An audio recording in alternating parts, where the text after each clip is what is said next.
Meus irmãos, a paz do Senhor, é com muita alegria e satisfação que nós vamos dar início a mais uma escola bíblica dominical.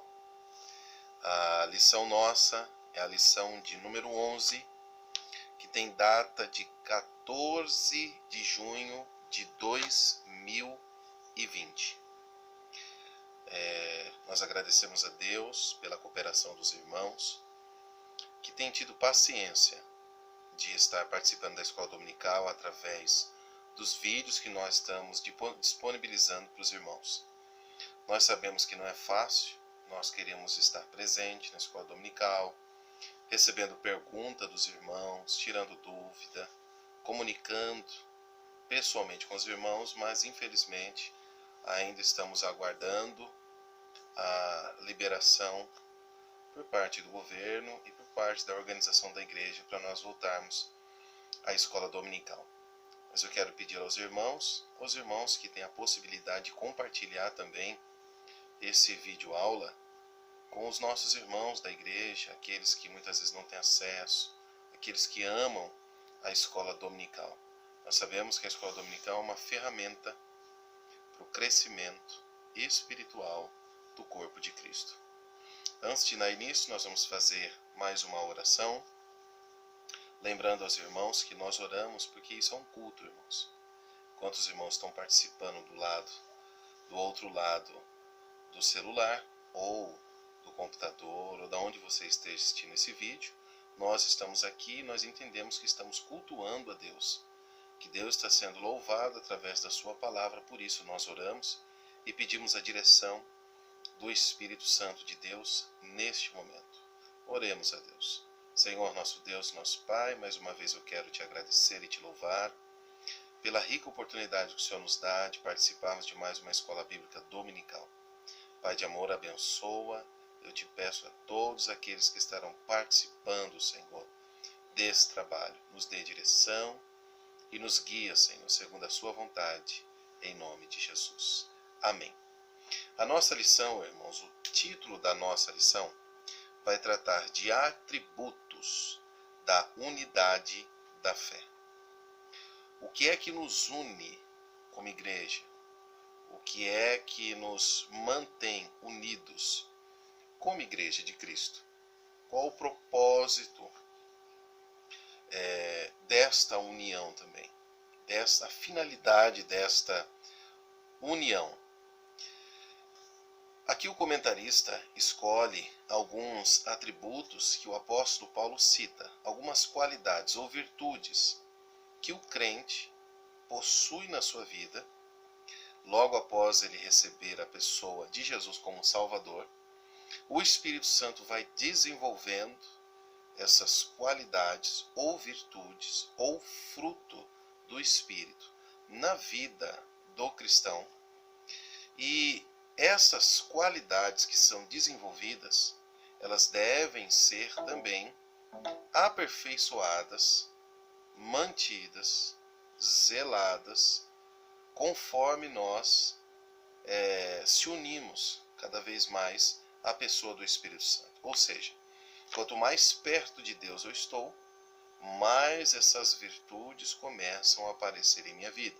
Quanto mais longe de Deus eu estou, mais carnalmente eu vivo, e essas virtudes vão se apagando.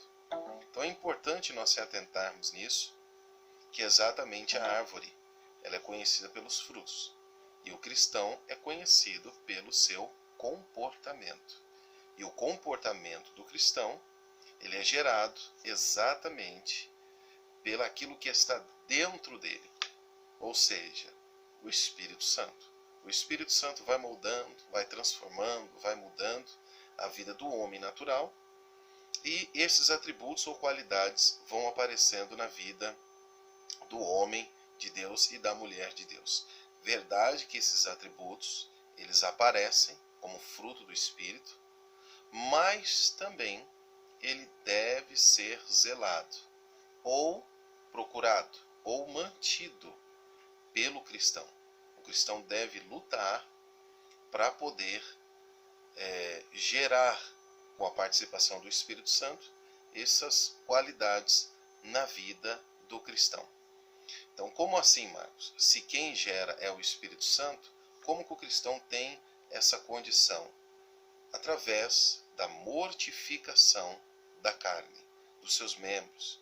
Quanto mais perto ele fica de Deus, mais ele mortifica também o seu lado carnal, fazendo que o Espírito Santo tenha mais liberdade na vida do crente, para que ele possa desenvolver essas qualidades, virtudes ou fruto do Espírito que aparece na vida do cristão. Então, essa lição, irmãos, é uma lição prática. Lembrando aos irmãos que essa é uma lição prática, que nós devemos praticá-la diariamente. Então, o comentarista ele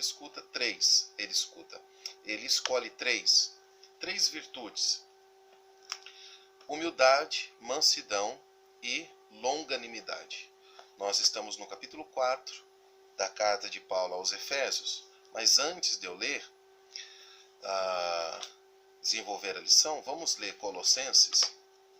Eu espero que os irmãos estejam, aqueles que estão acompanhando a escola dominical, que você esteja acompanhado da sua Bíblia, para nós estarmos lendo os versículos da palavra de Deus. Como é uma lição de aprendizado, de ser colocado em prática aquilo que estamos ouvindo e lendo e aprendendo, então eu vou citar alguns versículos a mais que o comentarista coloca na lição. Então a aula pode se estender um pouco mais.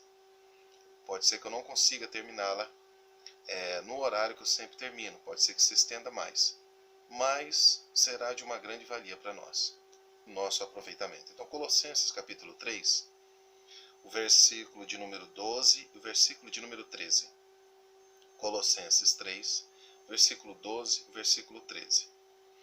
Revesti-vos, pois, como eleitos de Deus, santos e amados, de entranhas de misericórdia, de benignidade, humildade, mansidão, longanimidade, que é essas três virtudes que nós estaremos estudando. E Paulo fala aqui que nós devemos se revestir como povo eleito, como povo escolhido por Deus em Cristo Jesus. Com essas virtudes nós devemos se vestir: humildade, mansidão, longanimidade, suportando-vos uns aos outros e perdoando-vos uns aos outros, se algum tiver queixa contra o outro, assim como Cristo vos perdoou, assim fazei vós também. Então nós temos essas virtudes, essas qualidades em várias partes da Bíblia. O apóstolo Paulo ele cita muito sobre humildade, longanimidade, mansidão. Então as cartas nós sempre vamos ver Pedro também falando a respeito dessas qualidades que devem fazer parte da vida do cristão, como nova criatura, como nova pessoa. Se nós recebemos a pessoa do Espírito Santo, então essas virtudes, essas qualidades serão manifestadas diariamente em nós, quanto mais perto nós estamos de Deus. Por que eu digo isso? Versículo 5 que nós estamos lendo aqui, do capítulo 3, diz assim: mortificai, pois, os vossos membros que estão sobre a terra. Então, quando ele fala de membro, por exemplo, a minha mão é um membro meu. Meu braço é um membro, faz parte do meu corpo. E Paulo chama essas obras da carne, a prostituição, a impureza, o apetite desordenado, ele chama essas obras da carne de membros do nosso corpo. Então, se eu corto, se eu perco uma parte do meu corpo, se eu perco a minha mão, o meu braço, eu vou sentir dor. E é exatamente nesse caminho que Paulo está falando. Mortificai, mate essa parte do seu corpo. Aquilo que lhe afasta de Deus, aquilo que leva mais para próximo do pecado, aquilo que se constitui como obras da carne, e se apegue agora ao novo homem, se revista dessas qualidades, das virtudes que Deus apresenta a nós como nova criatura, através da pessoa do Espírito Santo. E esse fruto é gerado quanto mais perto eu estou de Deus, quanto mais eu me entrego a Deus, mais os frutos do Espírito são visíveis em minha vida. Isso diariamente. Então a nossa lição tem essas três virtudes que nós estaremos estudando: humildade, mansidão e longanimidade. O nosso texto áureo está aos Efésios, capítulo de número 4, e o versículo de número 1. Diz assim, Efésios 4 e o versículo de número 1. Rogo-vos, pois eu, o preso do Senhor, que andeis como é digno da vocação com que fostes chamados. A nossa verdade prática: a unidade da igreja depende de que os crentes evidenciem no cotidiano a humildade, a mansidão e a longanimidade.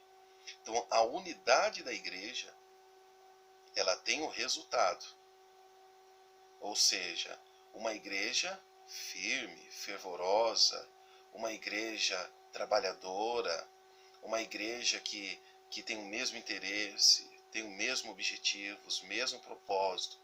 Mas uma igreja que tem essas qualidades, mesmo propósito, uma igreja modelo, quando você busca na sua raiz, você vai encontrar na raiz, nos membros dessa igreja, humildade, mansidão e longanimidade.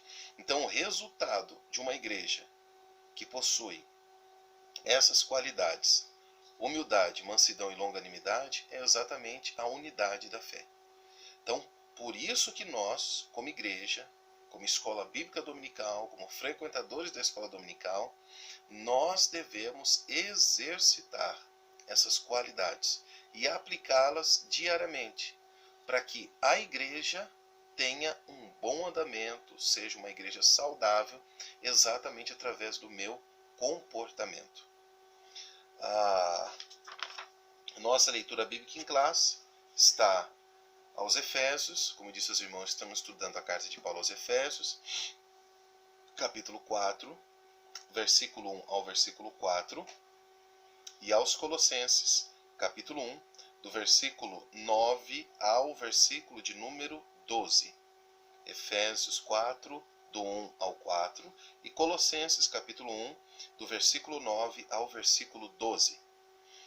Versículo 1, aos Efésios 4. Rogo-vos, pois, eu, o preso do Senhor, que andeis como é digno da vocação em que fostes chamados.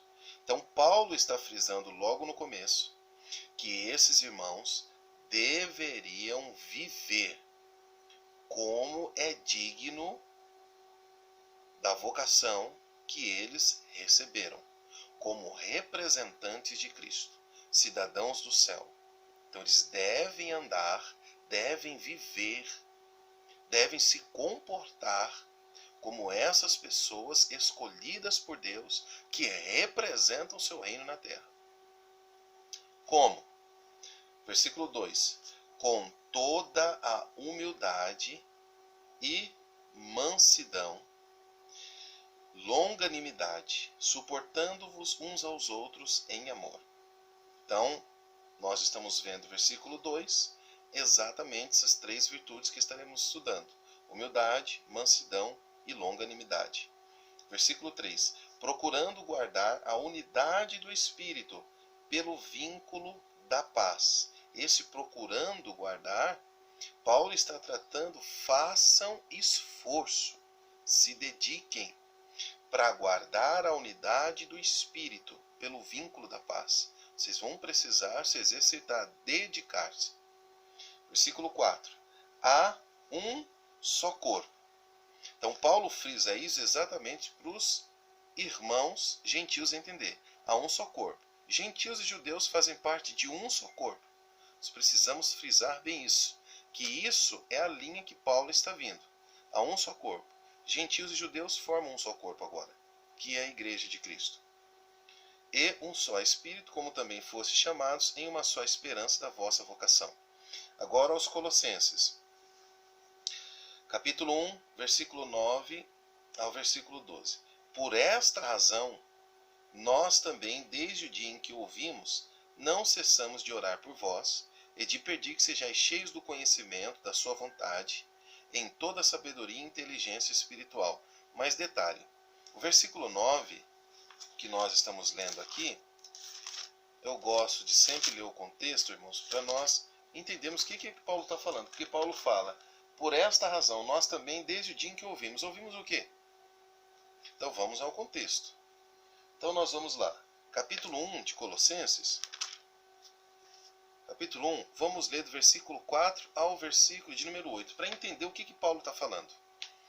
Capítulo 1 de Colossenses, do 4 ao 8. Ó. Porquanto ouvimos da vossa fé em Cristo Jesus. Ó, Paulo está dizendo, chegou aos meus ouvidos a respeito da fé que vocês têm em Cristo Jesus. Ou seja, uma fé vivida. Se chegou aos ouvidos dele é porque esses irmãos praticavam a fé. Segundo, e da caridade que tens para com todos os santos. Ou seja, o amor que eles tinham com obras. Era um amor visível, porque tinha prática. Suas obras eram resultado desse amor. Versículo 5. Por causa da esperança que vos está reservada no céu, da qual já antes ouvistes pela palavra da verdade do Evangelho, que já chegou a vós, como também está em todo o mundo, e já vai frutificando como também entre vós, desde o dia em que ouviste e conheceste a graça de Deus em verdade. Então Paulo frisa que a palavra da verdade, o Evangelho, tinha chegado a eles, tinha alcançado. E como chegou, houve uma mudança, houve uma novidade de vida. Versículo 7. Como aprendestes de Epáfras, nosso amado conservo, que para vós é um fiel ministro de Cristo, o qual nos declarou também a vossa caridade no Espírito. Então, quando Epáfras se encontra com Paulo, ele fala a respeito do amor que essa igreja possuía. Um amor com obras. Era algo visível. Havia uma dedicação. Aí o versículo 9 da nossa revista, da nossa leitura bíblica em classe, Paulo fala assim, versículo 9, por esta razão. Que razão?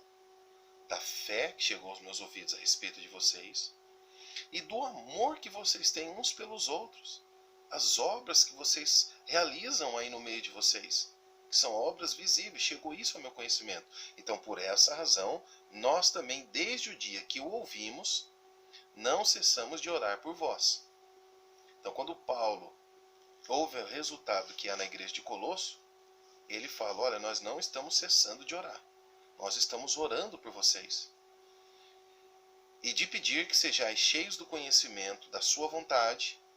Isso aqui nós precisamos muito. Ser cheios do conhecimento da vontade de Deus. Saber o que Deus requer de nós como igreja. Em toda sabedoria e inteligência espiritual. Isso aqui é maravilhoso. Inteligência espiritual. Para que possais andar, viver dignamente diante do Senhor, agradando-lhe em tudo, frutificando em toda boa obra e crescendo no conhecimento de Deus. Então, esse é o resultado de uma igreja saudável, que tem essas virtudes que nós estamos estudando nos dias de hoje, essas 3 virtudes. Tem mais virtudes? Tem mais qualidades? Tem mais fruto do Espírito? Tem. O fruto do Espírito é como se fosse uma mexerica. Eu vou dar um exemplo, os irmãos, para nós entendermos aqui. O fruto do Espírito tem várias partes que nós precisamos estudar. É como uma mexerica.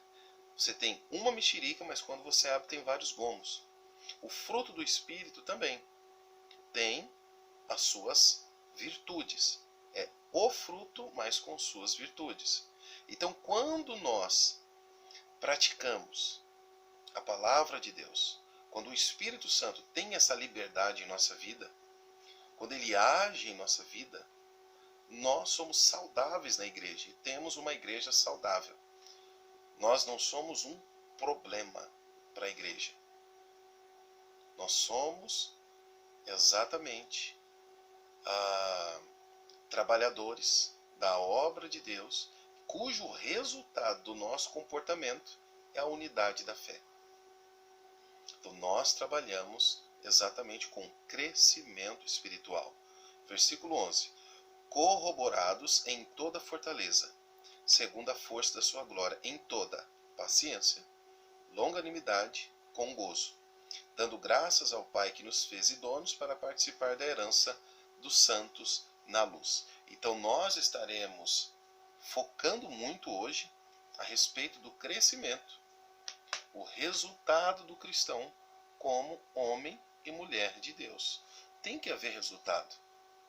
Tem que haver crescimento. E o crescimento que eu falo não é o título. Há uma vocação aqui, mas não é uma vocação ministerial. Não é um chamado ao ministério, não é um chamado para se dedicar a algo exclusivo na igreja, uma obra. Não. A vocação aqui é exatamente por modelo de vida. Então nós temos uma vocação, um chamado, como eleitos de Deus, para ter um resultado com um modelo de vida de um cristão.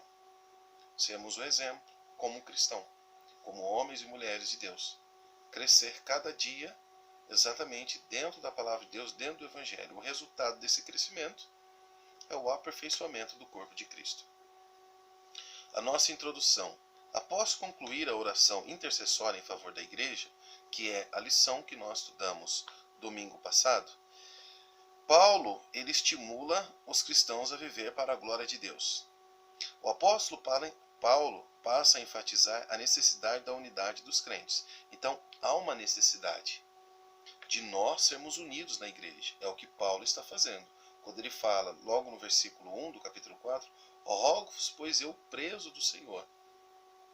Paulo é como se ele se colocasse de joelhos diante da igreja. Estou pedindo para vocês que vocês devem viver unidos. E como é difícil, irmãos, como é difícil. Quando não se há essas virtudes, sempre há pelejas, dissensões, guerras, facções, rivalidades. O eu sempre está na frente. Então, em cima disso, Paulo está trabalhando e rogando para que a igreja vivesse em unidade.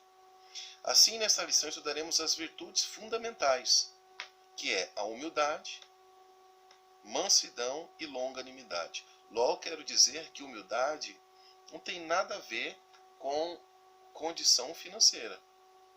Nós temos muito ouvido falar a respeito das pessoas falando, olha, essa pessoa é muito humilde. Quando você perguntar humilde em que sentido, irmão? Ele mora numa casa pequena. Falo, mas isso não tem nada a ver com humildade. As pessoas têm muito isso, de pensar que humildade é símbolo de condição social. Se ela é pobre, mora numa casa pequena, não tem uma condição financeira, não tem um bom estudo, vamos dizer assim, é uma pessoa humilde. E, por outro lado, a pessoa que tem uma condição alta financeira, são pessoas que têm uma moradia enorme, excelente, têm as suas faculdades. Aí, quem tem o pobre como humilde, vai ter essas pessoas que têm dinheiro como orgulhosos, soberbos. E não é isso que quer dizer a palavra humildade, irmão. Tem muitas pessoas que são pobres e que são orgulhosos. E tem muitas pessoas que são ricas e que são humildes. Nós estaremos aprendendo aqui. Primeira lição que nós estaremos aprendendo é o subtópico 1. Para haver unidade é preciso humildade. É a primeira qualidade que estaremos estudando. Humildade. A humildade é uma virtude imprescindível para o fortalecimento da comunhão cristã. Espera-se que os crentes sejam humildes, não somente diante de Deus, mas também entre eles. Ou seja, sejamos humildes entre os irmãos, entre a igreja. Subtópico 1. O modo digno do viver cristão. A conduta geral do crente é o destaque dessa seção da carta. O apelo apostólico é para que os crentes andem de modo digno da vocação. Então, Paulo está focando muito bem a respeito do comportamento, o modo de vida do cristão. Essa é a primeira recomendação de Paulo. Focar no comportamento do cristão. Ou seja, a nossa conduta diária deve corresponder à chamada recebida. Porque se nós fomos chamados por um Deus santo, um Deus perfeito, e Ele nos chamou com uma santa vocação, eleitos segundo a presciência de Deus, eleitos em Cristo, para sermos representantes, e até interessante que nessa carta ainda, de Paulo, logo no capítulo 2, versículo de número 10, diz assim, porque somos feitura sua, criados em Cristo Jesus, agora uma nova criatura em Cristo Jesus, para as boas obras, as quais Deus preparou para que andássemos nela. Então, a nossa vida agora será um modelo de vivência.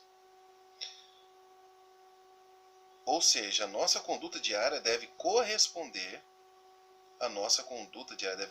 à chamada recebida, para ser um membro do corpo de Cristo, a igreja.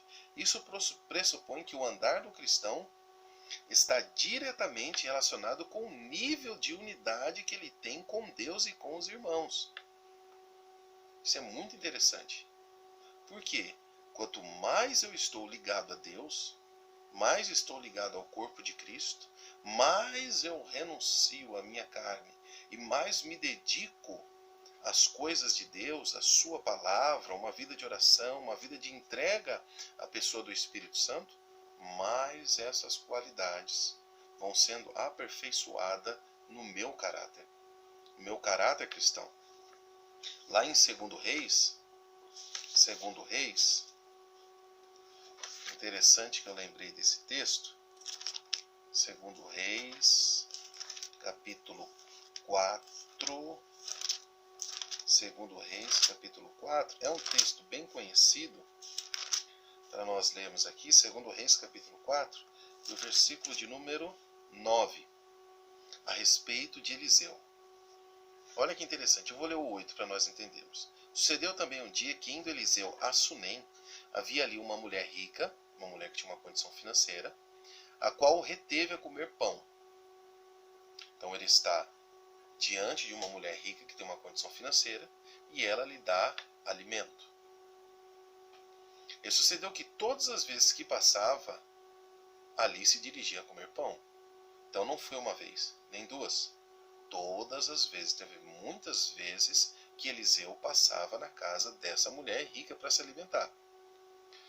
Versículo 9. E ela disse a seu marido. Quem disse? A mulher rica. Chama o seu marido e ela vai dizer alguma coisa. Eis que tenho observado. Essa palavra observar tem o sentido de examinado. Sabe quando nós vamos no médico, o médico é bom. Ele é um médico que faz com excelência a sua vocação dentro da medicina. Aquele médico, você fala, esse médico é bom. Quando eu levo minhas filhas também no médico, eu percebo quando o médico é bom ou quando é ruim. Quando ele não quer trabalhar. Mas quando o médico é bom, exatamente essa palavra aqui, observado. Examina cada detalhe. Tira raio-x, faz exame, e olha a garganta, olha os olhos, olha o ouvido, examina a altura, enfim, ele examina. Esse observar, eis que tenho observado que este que passa sempre por nós é um santo homem de Deus. Então, ela não olhou somente a vida de Eliseu, mas ela observou o caráter de Eliseu. E o resultado que ela teve, chamou seu marido e disse, este é um santo homem de Deus. Então, o resultado do caráter de Eliseu é que ele era um santo homem de Deus. E isso é interessante, porque o modo de viver de Eliseu, quanto mais próximo de Deus, mais o caráter de Cristo é aperfeiçoado em nós. Por isso eu disse aos irmãos que essa lição é uma lição prática. Então, nesse sentido, a fim de desenvolver essa unidade, o apóstolo Paulo apresenta 3 virtudes essenciais: humildade, mansidão e longanimidade, que é o versículo 2 da nossa leitura bíblica em clássica, aos Efésios 4 e 2, com toda a humildade, mansidão e longanimidade. Subtópico 2, a humildade. Para os povos pagãos, a humildade não era uma virtude. Para os povos pagãos, não somente para os povos pagãos, mas para os povos dos nossos dias hoje mesmo. Às vezes, aí do lado seu mesmo, sua vizinhança, família, parentes, no trabalho. Isso não é só nos antigos não, irmão. O comentarista frisa que para os povos pagãos a humildade não era uma virtude. Mas nos nossos dias dizer que humildade é uma virtude no mundo? Não. Quem que vai escolher uma pessoa humilde? Quem que vai chamar uma pessoa humilde para entrar no seu exército? Nunca. Era considerado uma atitude negativa, fraqueza de caráter e falta de amor próprio. Na vida de Cristo é que a humildade aparece como virtude, pois ele não teve por usurpação ser igual a Deus, mas aniquilou-se a si mesmo, tomando a forma de servo. Então imagine, Deus, sendo Senhor por excelência, com toda a sua glória, ele resolve deixar o seu trono de glória, se fazer homem, não usar os seus atributos divinos, o seu poder aqui nessa terra, nascer numa manjedoura, nascer numa casa simples, ser criado por uma mulher e por um homem. Eu fico imaginando Maria. Como é criar Jesus, ter Jesus nos braços, irmãos. E o interessante, que Jesus se deixa ser criado por Maria e por José. Jesus vai passando, sendo obediente. Ele, sendo Deus, se fez homem. No Evangelho de João, nosso Senhor lavou os pés dos apóstolos, dando exemplo de humildade.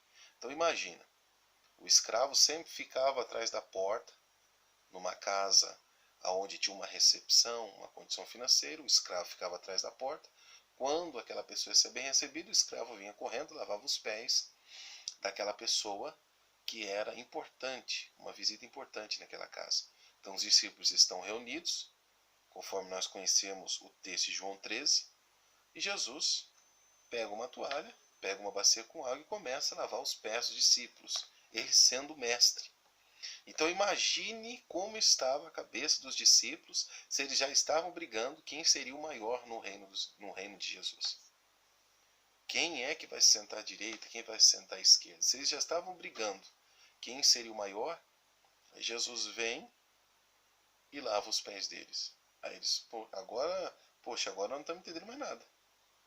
Aí Jesus vai dizer para eles, eu lhes dei o exemplo. Façam conforme eu fiz. Mas não de humildade movida pela falsa aparência, e sim de uma ação que reconhece a importância e o valor do outro. Então vamos lá. Filipenses 2 e 3. Filipenses 2 e 3. Nada façais por contenda ou por vanglória, mas por humildade. Cada um considere os outros superiores a si mesmo. Então, Jesus sendo o Senhor, ele vai e serve os seus discípulos. Considere os outros superiores a si mesmo. Se nós conseguíssemos nos tratar, vamos dizer assim, um ao outro, tratar os nossos irmãos com superioridade, tratando eles da forma que Jesus tratou os discípulos, a igreja seria muito melhor, irmãos. O resultado da unidade seria muito melhor.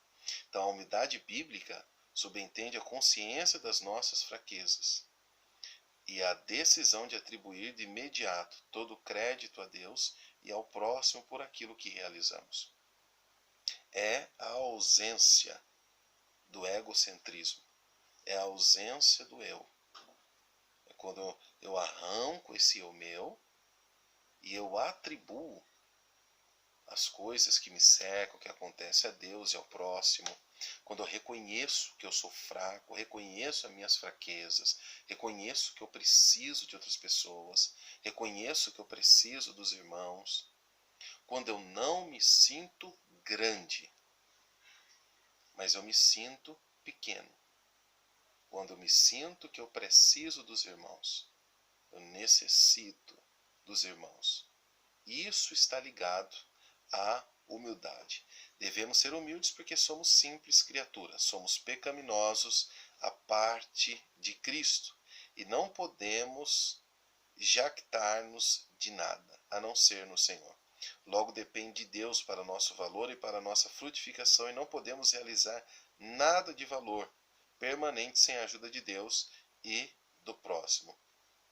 Como crentes, devemos viver em humildade uns para com os outros, considerando-os superiores a nós. O oposto da humildade é a soberba. Um senso exagerado da importância e da autoestima da pessoa, que confia no seu próprio mérito, superioridade e realizações.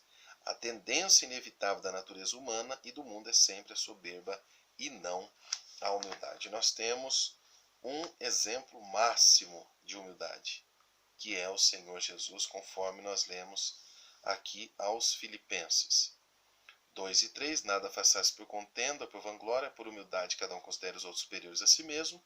E o versículo 6 e 7, falando a respeito de Jesus. Eu vou ler do versículo 5. De sorte que haja em vós o mesmo sentimento que houve também em Cristo Jesus. Esse sentimento de humildade. Qual o sentimento? Que sendo em forma de Deus, não teve por usurpação ser igual a Deus, mas aniquilou-se a si mesmo, tomando a forma de servo, fazendo-se semelhante aos homens. Então ele, sendo Deus, sendo todo-poderoso, sendo o Senhor, não usa os seus atributos divinos, e mesmo assim, sendo Deus, ainda se assenta na mesa para poder ouvir Maria e José lhe dando conselho em muita coisa, sendo obediente a pais e mães. E é interessante que o versículo 8, e achado na forma de homem, humilhou-se a si mesmo, sendo obediente até a morte e morte de cruz. Imagine ele sendo Deus. E ele vai até a cruz. E lá, como Deus, ele vendo os homens escarnecendo dele, e ele sendo Senhor, sendo Deus. Então, a humildade é exatamente a ausência, o oposto da soberba, da prepotência, da arrogância. É quando eu reconheço minhas fraquezas, reconheço que eu sou fraco e reconheço que necessito dos irmãos e principalmente de Deus. 3. A verdadeira humildade. O que fica claro em Jesus e no ensino do apóstolo Paulo é que a pessoa humilde expressa a modéstia em oposição ao orgulho e arrogância. Trata-se de uma postura que favorece o bem da coletividade no lugar do egoísmo. Aquela pessoa que procura que o nome dele seja brilhado na igreja. Já que estamos tratando de igreja, nós vamos falar da igreja. Não das coisas daqui de fora, mas da igreja. É aquela pessoa que quer ter o teu status, quer que todos o reconheçam. Ele é essa pessoa mais importante que tem. Ele é o que faz tudo, é o nome dele que tem que estar em destaque. Então, quando se há este pensamento, aí começam os problemas na igreja. Não há quem possa desenvolver tal conduta sem que o Espírito Santo o transforme. Então, não tem possibilidade. Se a pessoa do Espírito Santo não transformar a vida do homem, ela não será uma pessoa humilde, com as virtudes que vêm de Deus. Marcos, mas eu conheço muita pessoa que é humilde. Então, essa humildade que aparentemente eles apresentam, o que acontece? Jesus um pouco, ele fala no subtópico 2, Mateus 23 e 28, Mateus 23 e 28, nós precisamos deixar bem claro que só o Espírito Santo tem esse poder de gerar essas qualidades no homem. Mateus capítulo 23, versículo 28 diz assim: pois onde este 23, 28 e 24, 23 e 28, assim também vós, exteriormente pareceis justos aos homens, mas interiormente estáis cheios de hipocrisia e de iniquidade. Então, qual o problema? A aparência. As aparências enganam. Então, a humildade, ela virá como resultado de vida. Eu fico imaginando a entrada de Jesus em cima de um jumento, sendo Deus, nascendo numa manjedoura. Mateus 11 e 28, Ele pode falar isso. Vinde a mim, todos que estáis cansados e oprimidos, e eu vos aliviarei. Versículo 29. Tomai sobre vós o meu jugo e aprendei de mim, que eu sou manso, que é uma das qualidades que estaremos estudando também, e humilde de coração. Então a humildade de Jesus era de dentro, e isso vinha como resultado para fora. Jesus poderia, como Deus, ter trabalhado sozinho. Mas ele, como homem, ele resolve mostrar fraquezas. E essas fraquezas são visíveis. Tanto que ele chama apóstolos, chama os 12, para poder trabalhar junto com ele. Era sinal que ele precisava dessas pessoas. Então ele, sendo Deus, não teve por usurpação ser igual a Deus, mas resolveu participar dessas pessoas, demonstrando que ele precisava desses seguidores que o ajudassem nessa obra. Símbolo de humildade, Jesus. Quantos milagres ele realizou e falava para as pessoas: não conte a ninguém. Entretanto, é importante ressaltar que esta e as demais virtudes são produzidas pelo Espírito Santo que habita no crente. Não há quem possa desenvolver tal conduta sem que o Espírito Santo o transforme. Então, esse sentimento que nós temos de dependência de Deus, de dependência dos irmãos, reconhecer as nossas fraquezas, é através da pessoa do Espírito Santo que ele nos mostra que nós, além de sermos pecadores, além de termos uma inclinação para as coisas da carne, nós somos limitados, cheios de fraqueza. Isso entra exatamente nessa virtude da humildade. Olha que interessante, Gálatas 5:16. Digo-vos, porém, andai em espírito e não cumprireis a concupiscência da carne. Porque a carne cobiça contra o espírito e o espírito contra a carne, e estes opõem-se um ao outro, para que não façais o que quereis. Então há uma guerra dentro de nós, há uma luta dentro de nós. E nós precisamos ter como modelo o Senhor Jesus, que era humilde de coração. Então nós precisamos reconhecer as nossas fraquezas, porque perfeito só Deus. Então vamos lá. A virtude da humildade é produzida no crente por obra do Espírito Santo. Os humildes se portam com simplicidade e cooperam com a unidade da igreja. Então é quando eu reconheço os irmãos e luto para que o meu eu seja apagado. Luto para que o nome de Cristo seja glorificado. E eu reconheço diariamente as minhas fraquezas e as minhas limitações. Somos pobres de espírito e necessitamos da graça de Deus. Humildes são aqueles que reconhecem as suas fraquezas e que precisam dos outros, favorecem os outros. Então a primeira virtude, humildade. Humildade é quando eu reconheço minhas fraquezas, é a ausência da soberba, daquele que bate no peito, daquele que fala que tudo sabe, que ele tudo tem. Então é quando eu reconheço que eu preciso dos irmãos, que eu preciso de você. 2. Para haver a unidade é preciso mansidão. A virtude da mansidão produz crentes capacitados a bem gerir os conflitos, promovendo paz e reconciliação na igreja local. Então, esta mansidão produzida no crente através da pessoa do Espírito Santo, ela vai gerar na igreja a ausência de conflitos, de guerras, de brigas, de disse-me-disse, tirar satisfação. Quando esse fruto, essa virtude do fruto do Espírito é gerada no cristão, a vida do cristão é um exemplo de pacificação na igreja. Porque a mansidão é irar-se com equilíbrio. é exatamente irar-se quando for necessário. É uma pessoa equilibrada. Não é aquela pessoa que estoura. É uma pessoa que é controlada. Controlada. Por isso que nós devemos estar perto muito mais da pessoa do Espírito Santo. Nós vamos ler que Moisés foi um exemplo. Foi o homem mais manso, conforme nós vamos ler. Mas por que ele não entrou na terra prometida? Josué teve que guiar o povo. Porque ele tinha acabado de enterrar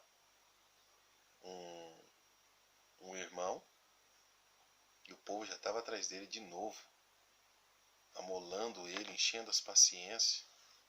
E ele vai, Deus manda ele falar com a rocha, ele pega a vara dele e dá-lhe uma cacetada na rocha. Então o homem mais manso da terra, que a Bíblia testifica isso, se desequilibra. E Deus não deixou passar isso. Então vamos lá. Se este homem, que era um homem que falava com Deus face a face, igual Deus falou para Arão e Miriam, que ele falava com Moisés face a face, se esse homem,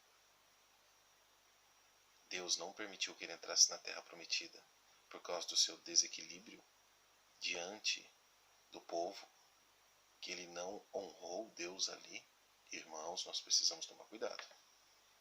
Precisamos tomar um grande cuidado. Precisamos trabalhar com a pessoa do Espírito Santo para termos equilíbrio emocional, equilíbrio no nosso comportamento. Precisamos ser pessoas equilibradas. Subtópico 1, ou tópico 1 do subtópico 1 do tópico 2. Mansidão, um fruto do Espírito. A palavra mansidão transmite o conceito de ternura, gentileza, cortesia e paciência. Essa qualidade é listada nas Escrituras como um dos aspectos do fruto do Espírito. Gálatas 5 e 22 diz assim: mas o fruto do Espírito é a caridade, o gozo, paz, longanimidade, benignidade, bondade, fé, mansidão. Exatamente o que estamos lendo aqui. A mansidão é um estado que deriva da humildade. O termo indica moderação nas ações, bom trato para com o semelhante e ausência de precipitação. Por isso que nós temos que tomar um cuidado com a ira. Tomar um grande cuidado com a ira. Por quê? Porque como o homem, quando está com o machado, e tinha cidades de refúgio no Antigo Testamento. Então ele está lá com o machado cortando o tronco de uma árvore. E de repente o machado escapa. Então depois que o machado escapou, alguém pode ser ferido com aquilo. E não vai ter mais volta. Por isso que tinha cidade de refúgio. Para que a pessoa que talvez tenha ferido e matado alguém com o machado possa se esconder nesse lugar. Então nós precisamos tomar cuidado com as nossas atitudes desequilibradas, que é a ausência de mansidão, porque depois pode ser que o resultado seja terrível para nós, para nossa família e principalmente para a igreja, que é o tema que nós estamos estudando. Então uma pessoa equilibrada é uma pessoa que sabe o seu limite. É uma pessoa que se ira com equilíbrio. Sabe até onde vai o seu limite. Então, uma pessoa moderada nas suas ações. O termo indica moderação nas ações, bom trato para com semelhante e ausência de precipitação. A expressão retrata o caráter de Cristo, conforme o Senhor mesmo disse: aprendei de mim, que sou manso e humilde de coração. Subtópico 2. Grandes exemplos de mansidão, Moisés e Jesus Cristo. Moisés foi reconhecido como o homem mais manso que havia sobre a terra. Como eu disse aos irmãos, Moisés foi reconhecido como o homem mais manso que havia sobre a terra. Vamos lá ver esse texto. Está em Números, Números capítulo 12 e versículo 3. E era o varão Moisés muito manso, mais do que todos os homens que havia sobre a terra.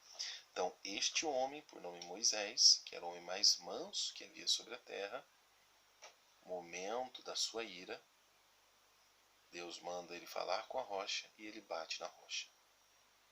Essa reputação se deu em virtude do legislador, entre outros aspectos, não revidar nem guardar rancor quando foi atacado pessoalmente. Nessa mesma perspectiva, Jesus Cristo manteve o autocontrole, enquanto era injustamente caluniado. Isso foi várias vezes. Várias vezes. Pilatos mesmo fala para Jesus: você não está ouvindo aí o que eles estão falando de você? Você não vai abrir a sua boca?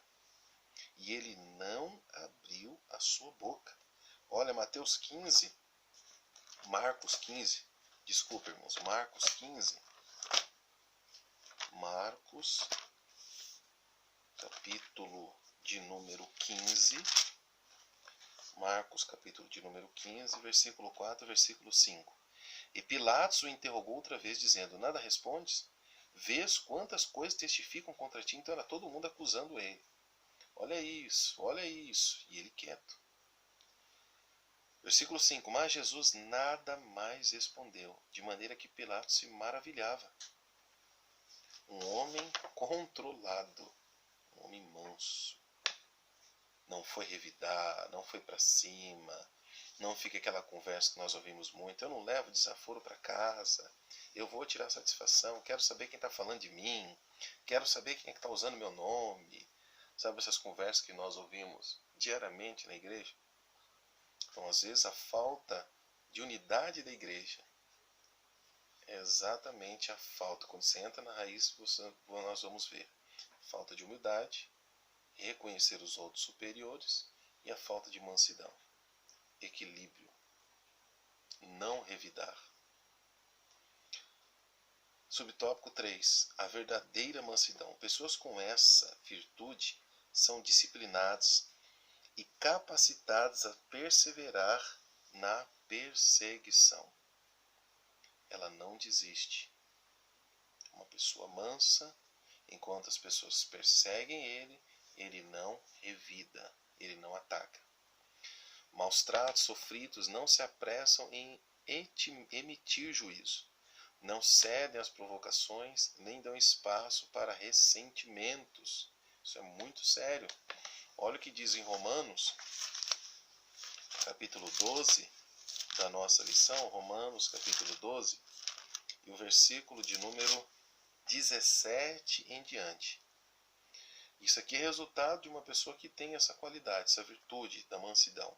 A ninguém torneis mal por mal, procurai as coisas honestas perante todos os homens. Se for possível, quando estiver em vós, tende paz com todos.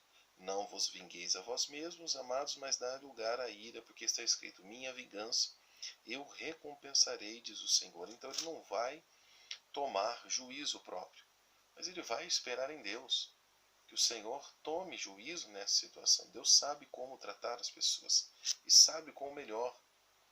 Então não é aquela pessoa que se explode, se ira, vai tirar satisfação, vai brigar. Uma pessoa equilibrada, que sabe esperar em Deus. E, versículo 20, portanto, se o teu inimigo tiver fome, dá-lhe de comer. Se tiver sede, dá-lhe de beber. Porque fazendo isso, amontoarás brasas de fogo sobre a sua cabeça. Não te deixe vencer do mal, mas vencer o mal com o bem.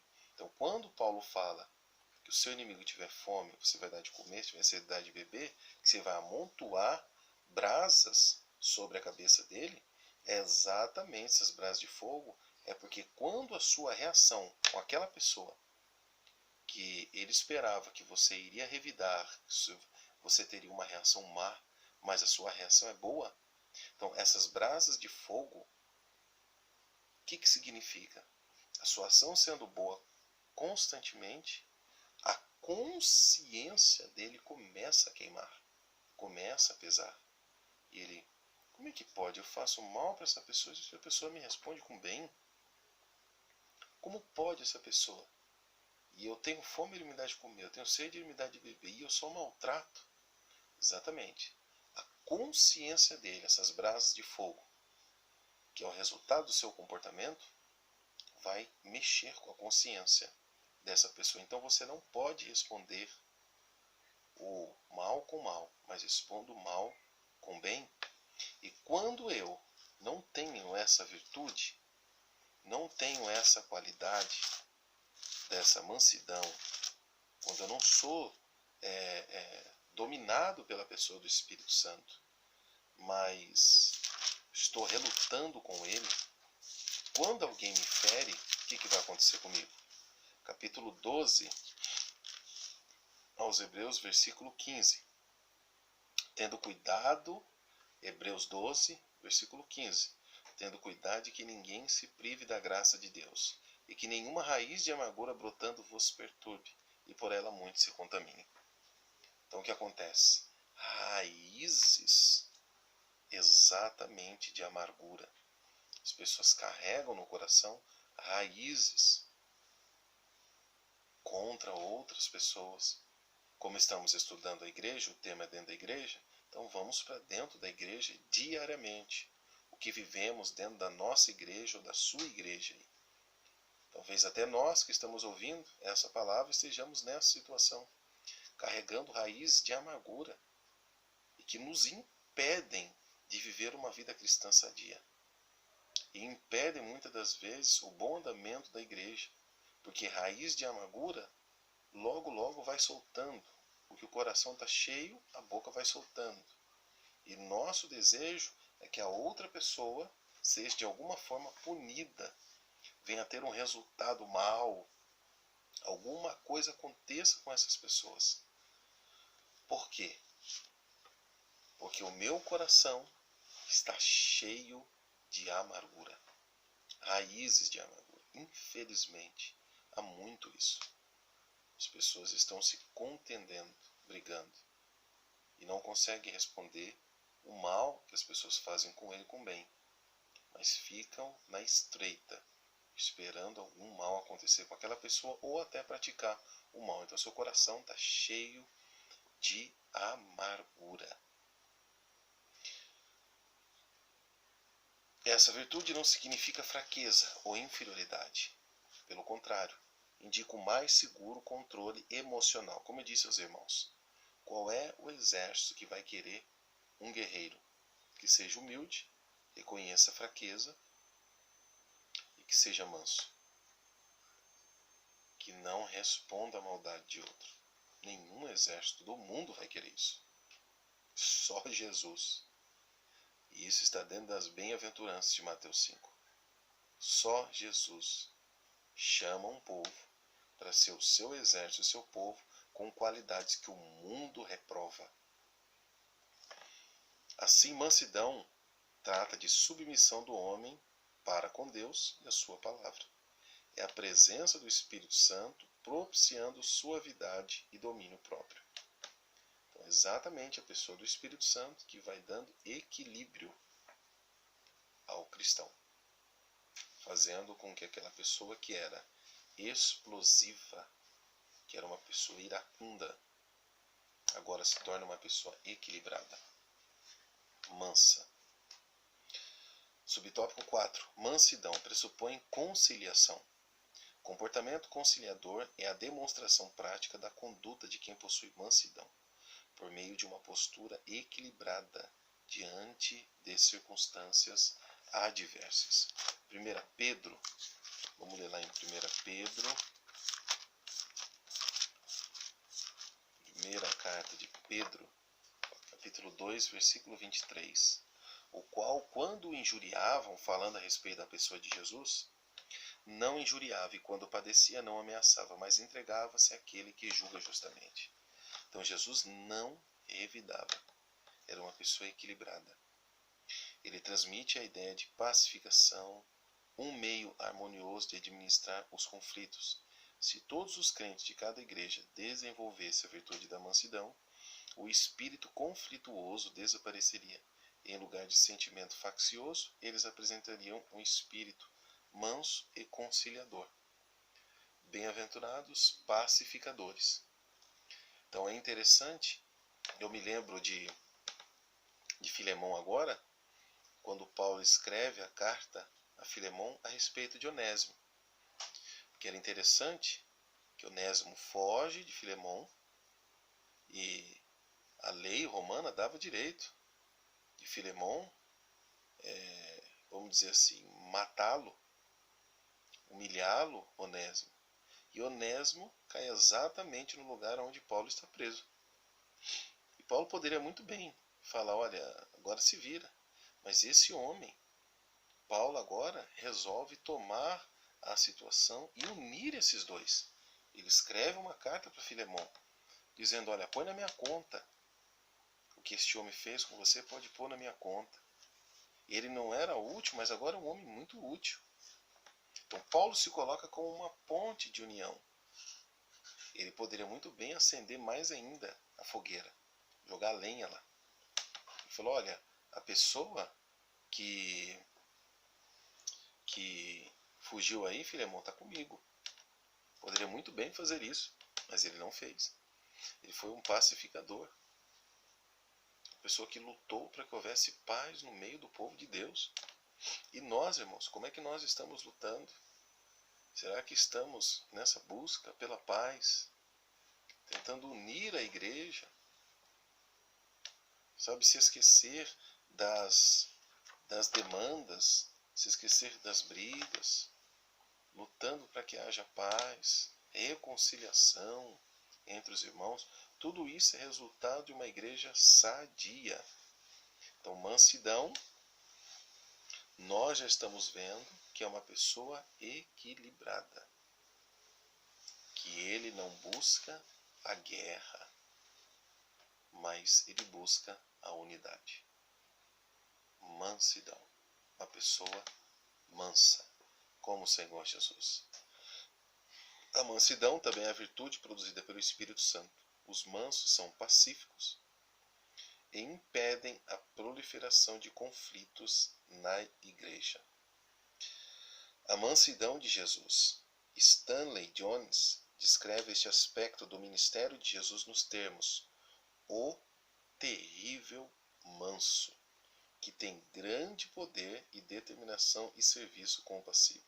Os mansos são terríveis, porque não podem ser comprados ou vendidos. Seu serviço aos outros dura mais que o tirano valentão. Então, bem-aventurados os mansos, porque eles herdarão a terra. É interessante que esses mansos não vão herdar somente a terra que Deus tem prometido ao povo que teme a Ele, mas também o ambiente onde ele está. Uma pessoa mansa, ele consegue ganhar o ambiente por causa da sua mansidão. As pessoas não conseguem fazer maldade contra eles e permanecer por causa da bondade que há no coração dessa pessoa. Seja você manso e equilibrado para que o Senhor abençoe tudo que você fizer, e principalmente a igreja onde você serve, que deve ser uma igreja sadia. 3. Para haver unidade é preciso longanimidade para o exercício do perdão. Então, a virtude da longanimidade capacita o crente a ser tolerante com os erros alheios e assim liberar o perdão aos ofensores. Então, longanimidade está ligado a além da paciência. Além da paciência. Fico imaginando Deus, irmãos, olhando para nós diariamente. Além da paciência. Subtópico 1. Longanimidade, um fruto do Espírito. Longanimidade tem o sentido de paciência, tolerância e constância. 1 Pedro 3 e o versículo de número 20. Os quais em outro tempo foram rebeldes, quando a longanimidade de Deus esperava nos dias de Noé. Então, Deus é longânimo. Ele aguarda dentro da sua paciência. 2 Pedro 3 e 9. O Senhor não retarda a sua promessa, ainda que alguns a tenham por tardia, mas é longânimo para convosco, não querendo que algum se perca, senão que todos venham a arrepender-se. Então, é exatamente em cima dessa virtude que o cristão deve ter a sua vida também. Além da paciência. Além da paciência. Eu acho interessante que às vezes nós vemos um ser humano, um homem, que faz tanta maldade. Você fala, mas rapaz, essa pessoa não morre. Fez tanta maldade, ele vai indo, e vai indo, e vai indo, e vai indo, você. Agora ele morre, o cara não morre. Tomou não sei quantos tiros, agora ele morre, o cara não morre. Quando pensa que não, aquele homem, aquele ser humano, aceita Jesus como Salvador. Aí você olha, mas como é que essa pessoa não morreu? Longanimidade. Uma paciência longa da parte de Deus, porque Ele quer que todos se arrependam. Isso é em relação a Deus. Agora, em relação a nós, é ser paciente com os nossos irmãos. Então, é mais um dos aspectos do fruto do Espírito desenvolvido no crente. Em termos gerais, essa virtude significa tolerar pacientemente a má conduta dos outros. Nós vamos ler um texto aqui até interessante para nós falarmos sobre longanimidade. 1 Coríntios, capítulo 6, quando fala das demandas que estavam vendo na igreja, alguns problemas que estavam vendo na igreja, e que os irmãos resolveram levar essa situação aos juízes ímpios, que não conheciam a Deus, para que eles tratassem disso. 1 Coríntios 6, do 1 em diante. Ousa algum de vós, tendo algum negócio contra outro, ir a juízo perante os injustos e não perante os santos? Não sabeis vós que os santos hão de julgar o mundo? Ora, se o mundo deve ser julgado por vós, sois porventura indignos de julgar as coisas mínimas? Não sabeis vós que haveis de julgar os anjos, quanto mais as coisas pertencentes a esta vida? Então, se tiverdes negócios em juízos pertencentes a esta vida, pondes na cadeira aos que são de menos estima na igreja? Para vos envergonhar o digo, não há, pois, entre vós sábio, nem mesmo um que possa julgar entre os irmãos? Mas o irmão vai a juízo com o irmão, e isso perante infiéis. Então eles pegavam demandas que estavam tendo na igreja e estavam levando para juízes infiéis a Cristo, ímpios, para poder tratar dos problemas da igreja. Olha que situação. Qual é o conselho de Paulo? Na verdade, versículo 7, é já realmente uma falta entre vós terdes demanda uns com os outros. Já é um problema você ter demanda uns com os outros. Brigas aí. Aí que entra a longanimidade. A longanimidade é a paciência. Tenha paciência. E essa paciência longa com aqueles irmãos. Por que não sofreis antes a injustiça? Por que não sofreis antes o dano? Olha o conselho que o apóstolo Paulo dá. Por que você não sofre ante a injustiça? Por que você não sofre antes o dano? Deixa para lá. Perde isso. Abre mão. Em relação a isso, Paulo está falando de longanimidade. Abre mão disso. Seja paciente. Abre mão dessa situação. Então, assim, suportar os erros dos outros e as adversidades da vida são um lado prático da paciência, pois o próprio Deus é descrito como longânimo e tardio em irar-se. Então, o que é longânimo?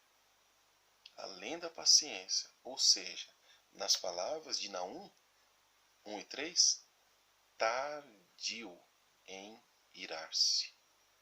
Deus bom.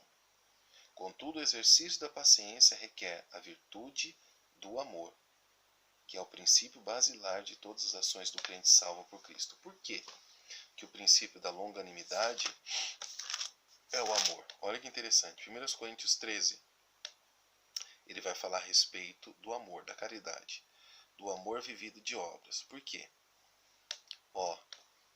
Versículo 4. O amor a caridade é sofredora, é benigna, a caridade não é invejosa, a caridade não trata com leviandade, não se ensoberbece, não se porta com indecência, não busca seus interesses, não se irrita, não suspeita mal, não foca em justiça, mas foca com a verdade.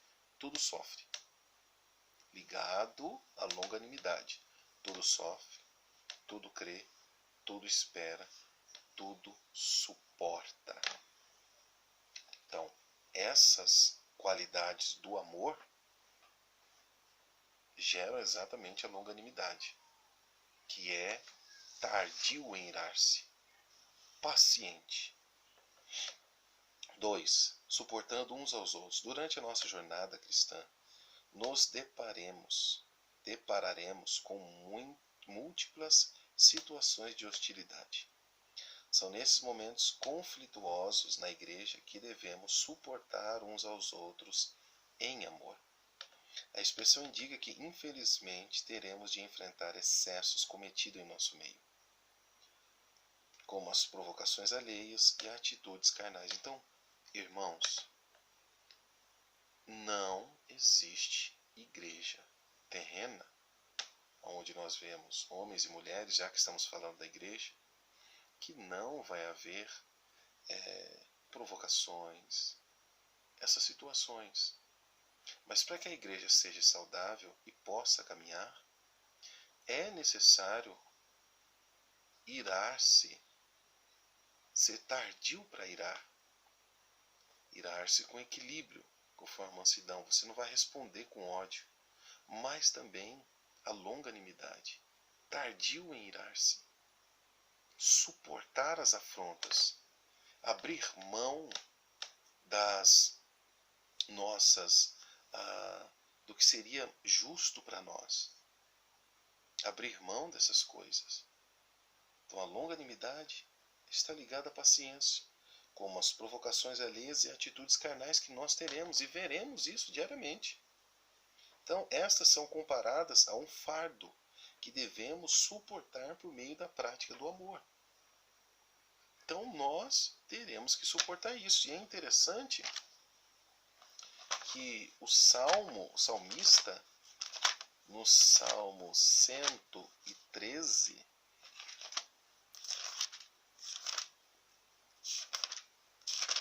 Salmo 103, diz assim, Salmo 103, verso 1. Bendiz a minha alma ao Senhor, e tudo que é em mim bendiga o seu santo nome. Bendiz a minha alma ao Senhor, e não te esqueça de nenhum dos seus benefícios. Não se esqueça. É Ele que perdoa as tuas iniquidades, sara todas as tuas enfermidades, quem redime a tua vida da perdição e coroa de benignidade e misericórdia, quem enche a tua boca de bens, de sorte que a tua mocidade se renova como a águia. O Senhor faz justiça e juízo a todos os oprimidos, fez notórios seus caminhos a Moisés e seus feitos aos filhos de Israel. Misericordioso, piedoso é o Senhor, longânimo e grande em benignidade. Então ele é longânimo, nós não podemos esquecer disso. Não repreenderá perpetuamente, nem para sempre conservará sua ira. Não nos tratou segundo os nossos pecados, nem nos retribuiu segundo as nossas iniquidades. Então, dentro da sua longanimidade, Deus suportou a nossa vida, como suporta até o dia de hoje, mesmo nós sendo crentes. Ele nos suporta dentro da sua longanimidade. Ele é tardio em irar-se. Então, tendo como modelo padrão Deus, a pessoa de Jesus, nós também devemos viver dessa forma no meio do povo de Deus. Ser tardio em irar-se, paciente com os irmãos, devemos suportar uns aos outros, suportar as suas fraquezas, suportar as suas palavras, suas meninices, criancices, suportar até que essa pessoa se desenvolva, até que os irmãos cresçam. Suporte.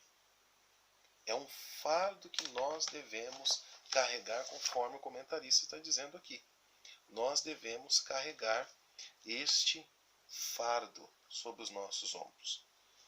3. O perdão como premissa do amor. O amor é um atributo divino. Vamos lá ler esse texto. 1 de João, capítulo 4, versículo 8. Aquele que não ama não conhece a Deus, porque Deus é amor. O principal aspecto do fruto do Espírito, que é o amor, é uma virtude altruísta que nos conduz a tratar os outros como gostaríamos de ser tratados. Então, se eu quero ser tratado bem, eu tenho que tratar as outras pessoas bem. Então, eu espero isso como resultado do que eu estou plantando. Eu trato as pessoas bem, trato as pessoas com amor, porque eu espero que eu seja tratado dessa forma. Desse modo, a tolerância entre os irmãos em Cristo deve ser mútua, isto é, amando ardentemente uns aos outros com um coração puro, perdoando e sendo perdoado. Quando esse estilo de vida é adotado pelos crentes, acabam-se as disputas na igreja. Então, quando eu trato os irmãos com amor, com perdão, o perdão, irmãos, não é o apagão de alguma coisa que aconteceu. Por exemplo, alguém me machuca, ou eu me machuco, e eu tenho uma cicatriz. Acredito que muitos de nós temos cicatrizes no corpo normal, que quando éramos criança, ou se machucamos, enfim, você tem uma cicatriz.